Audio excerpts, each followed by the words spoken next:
Trump MAGA fascists, cruel, demented, dark ages oppressors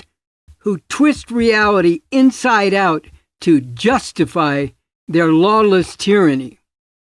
This is Bob Avakian, Revolution, number 117. A common feature of fascism, definitely including Trump MAGA fascism, is that those who are actually in superior positions, those who are enforcing lawless tyrannical rule, strike a ridiculous and outrageous posture as guardians of the law and protectors of victims. In their crazed, racist, and misogynist, woman-hating distortion of reality, according to the Trump MAGA fascists, it is white people who are discriminated against, men are victimized, and so on.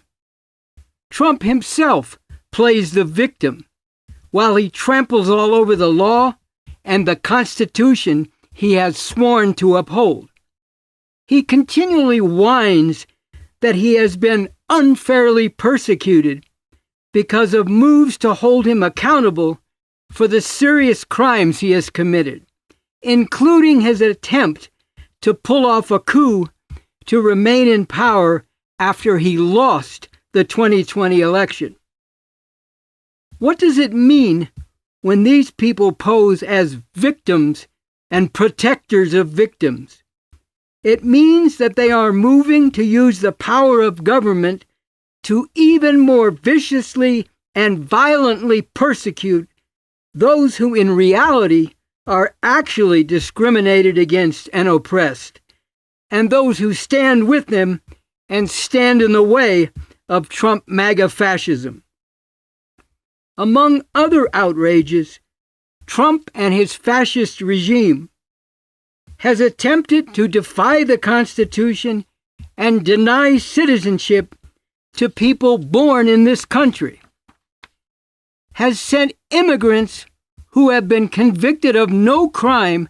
to a torture chamber prison in El Salvador, denying them due process while threatening to do the same to U.S. citizens, has deported mothers with small children who are citizens, has arrested a judge in Milwaukee, Wisconsin, and the mayor of Newark, New Jersey for interfering in the Trump regime's persecution and unlawful deportation of immigrants. And then, while dropping the charges against the mayor, this regime has actually leveled criminal charges against a congresswoman who was also there in Newark, carrying out her lawful congressional oversight responsibilities at a detention center imprisoning immigrants. This fascist regime has openly defied court orders, including from the Supreme Court, while Trump refuses to say that he must follow the Constitution and due process of law. Trump has also issued an executive order to further unleash and militarize the police and bring them more directly under the command of the Trump fascist regime, to carry out more unrestrained brutality and murder and forceful repression of protest and dissent. Already, the police kill more than 1,000 people every year. Since 1960, the police have killed more black people than the thousands who were lynched during the whole time of Jim Crow segregation and Ku Klux Klan terror after the Civil War. But that is not enough for the Trump MAGA fascists. All this and more is intended to establish that there will be no limit or restraint on Trump's fascist tyranny, to intimidate those who would oppose this, and to feed the sick striving of Trump's fascist base for vengeance against people they regard as inferior and illegitimate, and all those speaking out against very real injustice. Also, in the upside-down view of the Trump MAGA fascists, Christians are supposedly denied their rights. The reality is that Christianity has been and remains the dominant religion in this country. What these MAGA fascists are referring to is not Christian belief and practice in general, and not the many Christians who take stands against injustice while also respecting the religious beliefs or the lack of religious beliefs of others. No, what these Trump MAGA fascists really are insisting on is the right of crusading white Christian fundamentalists to use the power of government to shove down everyone's throats their anti-scientific, dark ages religious lunacy and all the terrible oppression it justifies. This white Christian fundamentalism is fanatically patriarchal and male supremacist, as well as white supremacist and American supremacist, and it is the backbone and driving force of Trump MAGA fascism. Under the banner of attacking wokeness and DEI, diversity, equity, and inclusion, as I pointed out in my message number 116, the Trump fascist regime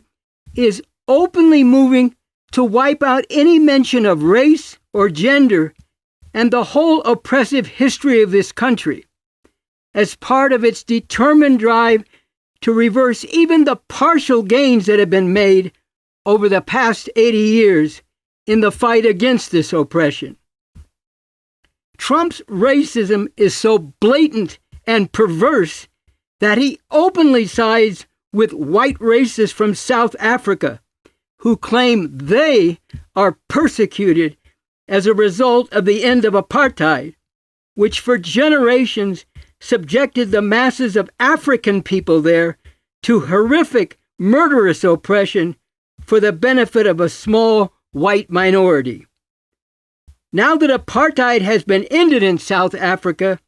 Trump welcomes and gives special favored treatment to some white South Africans as refugees into the U.S., promoting the lie that these white South Africans are victims of racist oppression, at the same time as he is slandering and violently persecuting immigrants from non-white countries. Trump insists on defending and restoring monuments in this country to the Confederacy, which are monuments to slavery and white supremacy. There is no neutral and no sitting out the fight to defeat this Trump MAGA fascism. While literally millions of people have taken to the streets to protest this fascism, there is an urgent need for many more, for all those who have every reason to oppose this fascism, to actively join in the struggle to defeat this fascism. In my message number 116, I spoke directly to why black people should be among the front ranks in the fight to defeat Trump MAGA fascism. Along with that, college students should already have mobilized massively to walk out and shut down college campuses throughout the country. And generally, the younger generations need to be, as they have repeatedly been in past struggles against terrible injustice, a bold driving force of the fight against the Trump fascist regime. Some prominent people, including some musicians and others in the arts, have spoken out against this fascism, but far too many have still remained silent, when influential people should be using their platforms to boldly call for and help to bring about even more massive mobilization against this fascist regime, demanding that it must be out now. Everyone who wants to see an end to oppression based on race, sex, and gender, and an end to cruel, murderous oppression and lawless tyranny overall, needs to be actively involved now and in an ongoing way in the massive movement that is urgently needed to defeat this Trump MAGA fascism, to create the conditions in the country where this fascist regime cannot govern, cannot remain in power, and cannot carry out the even worse horrors it is moving to violently enforce.